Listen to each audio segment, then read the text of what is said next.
देवगुरु बृहस्पति कारक हैं ज्ञान के, वृद्धि समृद्धि के और भाग्य के। अगर वही वक्री हो जाएं तो निश्चित रूप से हमारे जीवन पर इसका प्रभाव पड़ेगा। देवगुरु बृहस्पति 9 अक्टूबर 2024 को वक्र अवस्था में प्राप्त होंगे और 4 फरवरी 2025 तक ये वक्री ही रहेंगे। इस अवधि में देवगुरु बृहस्पति 28 नवंबर 2024 को रोहिणी नक्षत्र में, जो कि चंद्रमा का नक्षत्र है, उसमें ये प्रवेश करेंगे और 4 फरवरी 2025 तक ये उसी नक्षत्र में रहेंगे।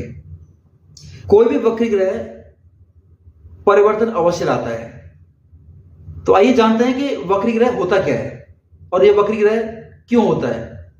तो वक्री ग्रह क्या होता है कि ये एक सूर्य के विशेष दूरी में जब ये कोई ग्रह आता है और पृथ्वी के सापेक्ष जब उसकी गति धीमी पड़ जाती है तो हम बोलते हैं कि ये ग्रह पीछे की तरफ जा रहा है और ये वक्र अवस्था को प्राप्त हो गया है। जबकि कोई भी ग्रह पीछे की तरफ गतिशील नहीं होता है, हमेशा आगे की तरफ ही गतिशील होता है। इसको हम इस उदाहरण से समझ सकते हैं कि यदि हम किसी गाड़ी में यात्रा कर रहे हैं और हमारी गाड़ी की स्पीड है 80 किलोमीटर प्रति घंटा और हम किसी दूसरी गाड़ी को टेक ओवर करते हैं जिसकी स्पीड है 60 किलोमीटर प्रति घंटा, तो जब हम उसको टेक ओवर करते हैं तो वो हमको पीछे की तरफ जाता हुआ प्रतीत होती है वो गाड़ी, लेकिन एक्चुअल में वो पीछे नहीं जा रहा होता है, वो गाड़ी तो आगे ही जा रही होती है। वक्री ग्रह क्यों होता है? क्योंकि पूर्व जन्म के प्रारब्ध के कारण जो हमको पूर्व में जो भी हमको एक फल मिलना था, वो फल विगत कुछ समय में जब ग्रह उस स्थिति में था तब वो अपना फल नहीं दे पाया। तो आपको अच्छा या बुरा फल देने के लिए वो ग्रह वक्री होता है और वक्र अवस्था को प्राप्त होकर के पिछला कुछ समय में जो भी आपको एक अच्छा या बुरा फल परिणाम मिलना था उसको देने के लिए आता है, जो रह गया था परिणाम वो देने के लिए आता है। शास्त्रों के अनुसार जब कोई ग्रह वक्री होता है तो उसके अंदर चेष्टा बल कई गुना ज्यादा बढ़ जाता है। माना जाता है कि कम से कम 3 गुना ज्यादा बढ़ जाता है। तो ये एक आपको संघर्ष करने की, आपको चेष्टा बल प्रदान करता है। शास्त्रों के अनुसार कोई शुभ ग्रह वक्री होता है तो उसका शुभत्व तो 3 गुना ज्यादा बढ़ जाता है और यदि कोई पाप ग्रह वक्री होता है तो उसका पाप प्रभाव कई गुना ज्यादा, 3 गुना ज्यादा कम से कम बढ़ जाता है। 3 प्रकार के जातकों को जिनकी दशाएं अगर स्थिति इस तरह की है कुंडली में तो उनको सबसे ज्यादा गुरु ग्रह वक्री होने का इफेक्ट पड़ेगा। तो पहला है, यदि आपकी कुंडली में महादशा, अंतदशा और प्रत्येता दशा गुरु यानी जुपिटर की चल रही है तो आपके ऊपर इसका इफेक्ट पड़ेगा। दूसरा, यदि आपकी कुंडली में गुरु महाराज की दशा, महादशा या अंतदशा नहीं चल रही है तो किसी भी ग्रह की दशा महादशा चल रही है और यदि वो इन 3 नक्षत्र में अगर बैठा हुआ है यानी जो गुरु महाराज के नक्षत्र हैं तो आपके ऊपर इफेक्ट पड़ेगा। वो 3 नक्षत्र हैं विशाखा, पुनर्वसु और पूर्व भाद्रपद। इसके साथ ही साथ आप अपनी कुंडली देखिए, यदि आपकी कुंडली में चंद्रमा इन्हीं 3 नक्षत्रों में बैठा हुआ है तो भी आपके ऊपर इसका प्रभाव पड़ेगा। जय माता दी। मैं आचार्य नरेंद्र शर्मा, एस्ट्रो वास्तु, आपका अपने चैनल पर स्वागत करता हूं। आइए जानते हैं विभिन्न राशियों में और लगन में इसका क्या प्रभाव पड़ेगा। हमारा यह विश्लेषण लगन पर आधारित है, लेकिन यदि आपको लगन नहीं पता है तो आप इसे राशि या फिर नाम राशि से भी देख सकते हैं। आगे बढ़ने से पहले आपसे रिक्वेस्ट है कि मेरे चैनल को सब्सक्राइब कीजिए, लाइक कीजिए, शेयर कीजिए और घंटी के बेल आइकन को प्रेस कर दीजिए, जिससे कि मेरी वीडियो कोई भी अपलोड करता हूं तो उसका नोटिफिकेशन आपके पास पहुंच जाए। और अगर आपका कोई सुझाव है तो प्लीज कमेंट अवश्य कीजिए। तुला लगन, तुला राशि यानी कि लिब्रा एसेंडेंट, आपके अष्टम भाव में देवगुरु बृहस्पति वक्र अवस्था में गोचर कर रहे हैं और अष्टम भाव में बैठ करके पंचम दृष्टि से 12th हाउस को यानी कि विदेश भाव को और सप्तम दृष्टि से आपके धन भाव यानी सेकंड हाउस को, धन भाव, कुटुंब भाव या वाणी स्थान, संस्कार भाव और नवम दृष्टि से आपके चौथे स्थान को देखते हैं, जो कि चौथा स्थान जो कि भूमि, भवन, वाहन और माता का स्थान है। आपके पोजीशन का भी स्थान है, आपके प्रमोशन का भी स्थान है। तो सबसे पहले तो मैं आपको ये बता दूं कि बृहस्पति थर्ड हाउस के और छठे भाव के आपकी कुंडली के मालिक है, जो कि थर्ड हाउस आपकी परफॉर्मेंस का हाउस है और छठा भाव जो कि आपके रोग ऋण शत्रु का भाव है और नौकरी का भाव भी यही है। तो छठे भाव के स्वामी का अष्टम भाव में गोचर करना, ये 1 मई 2024 से यहाँ पर ये एंटर किए थे 8वें भाव में। तो तब से ही ये विपरीत राजयोग का निर्माण उन्होंने कर दिया था गुरु महाराज ने। तो अभी प्रेजेंट में भी ये विपरीत राजयोग के अंदर ही ये वक्री अवस्था में पहुंचे हैं। तो ये आपके लिए क्या परिणाम देंगे? पहला तो ये कि आपके धन की बात करें तो धन के स्थान पर, यानी कि सिर्फ देवगुरु बृहस्पति जो वक्र अवस्था में, उन्हीं की दृष्टि नहीं है, बल्कि जो पंचम भाव में शनि बैठे हुए हैं वो भी वक्र अवस्था में है इस समय, उनकी दसम दृष्टि भी आपके सेकंड हाउस पर यानी धन स्थान पर है। तो यहां पर धन में बहुत बड़ा परिवर्तन आपको देखने को मिलेगा। धन के सोर्स, नए नए सोर्स आपके बनेंगे और धन कमाने की आपके अंदर नए नए आइडियाज आएंगे और ऐसे लोगों से आपकी मुलाकात होगी जो कि धन को आपको नए नए सोर्स से कमाने के आपको नए नए तरकीब बताएंगे और ये तरकीबें सफल भी होंगी। बस क्योंकि ये गुरु महाराज और शनि दोनों वक्री हैं, तो 15 नवंबर तक आपको स्पेशली थोड़ा ध्यान रखना पड़ेगा, क्योंकि दोनों ग्रह वक्री अवस्था में ही हैं और इनकी दृष्टि जो है धनभाव पड़ रही है। तो यहां पर आपको धन बहुत ही बूस्ट अप होता हुआ दिखाई दे रहा है, नए नए स्रोत खुलेंगे आपके धन के। कोई पुराना धन आपका कहीं फंस गया था, कोई बिजनेस में फंस गया था, कोई पुराना धन आपका पहले टाइम में, या किसी को आपने उधार दे दिया और वो धन फंस गया आपका, नहीं वापस आया, इस दौरान ये आपका धन वापस आएगा जब गुरु महाराज 9 अक्टूबर से ये वक्र अवस्था में प्राप्त हो जाएंगे। गुरु महाराज क्योंकि आपके अष्टम भाव में गोचर कर रहे हैं, जो कि आकस्मिक धन प्राप्ति योग का निर्माण करता है अष्टम भाव, तो यहां पर ये आकस्मिक यानी कि अनअर्न्ड इनकम, जो कि आपके मेहनत की कमाई नहीं है, उसके वो भी आपकी जो है यहाँ पर नए नए स्रोत आपके खुलेंगे।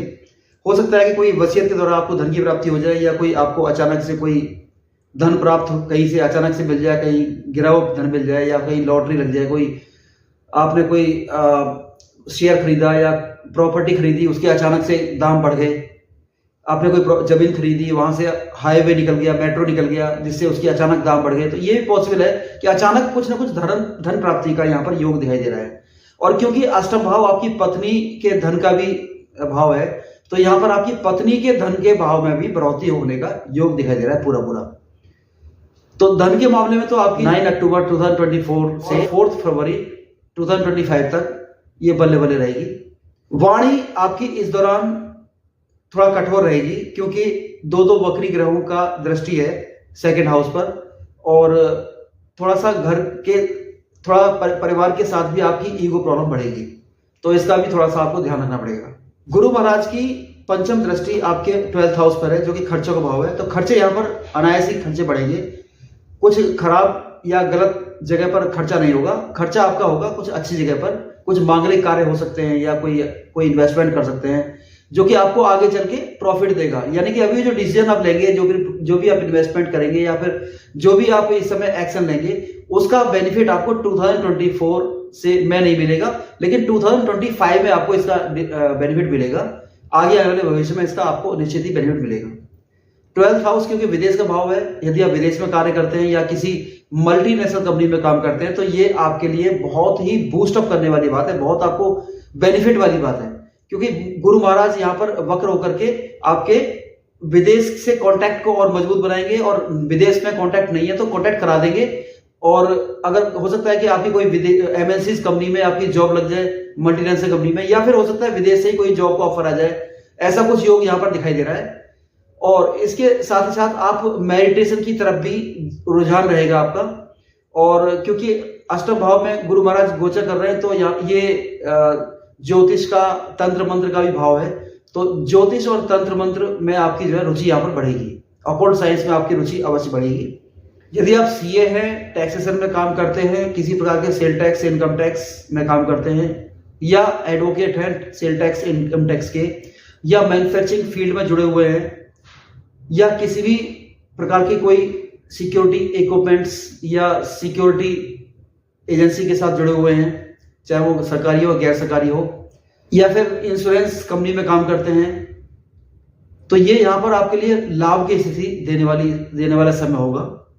गुरु महाराज की नवम दृष्टि आपके 4th हाउस यानी चौथे भाव में पड़ेगी।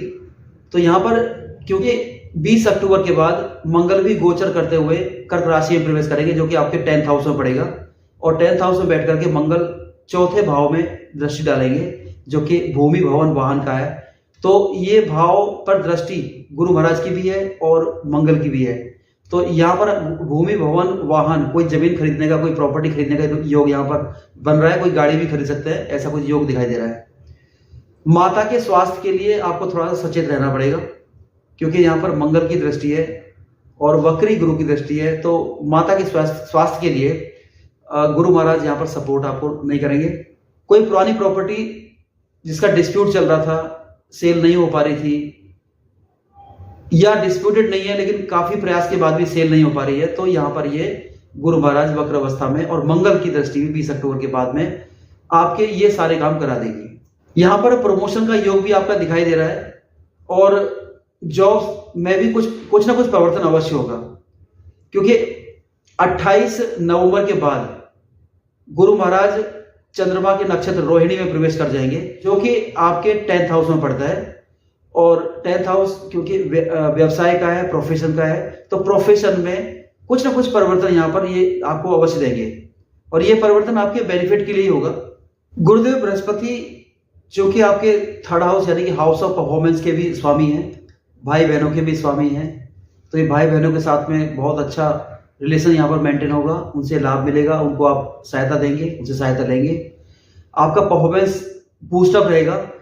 लेकिन आपको कुछ अलग तरह से सोचना पड़ेगा। आपको जो एक सीधी तरीके से आपको सफलता नहीं मिलेगी, कंफर्ट जोन से बाहर आना पड़ेगा आपको, तब ये सफलता आपको मिलेगी।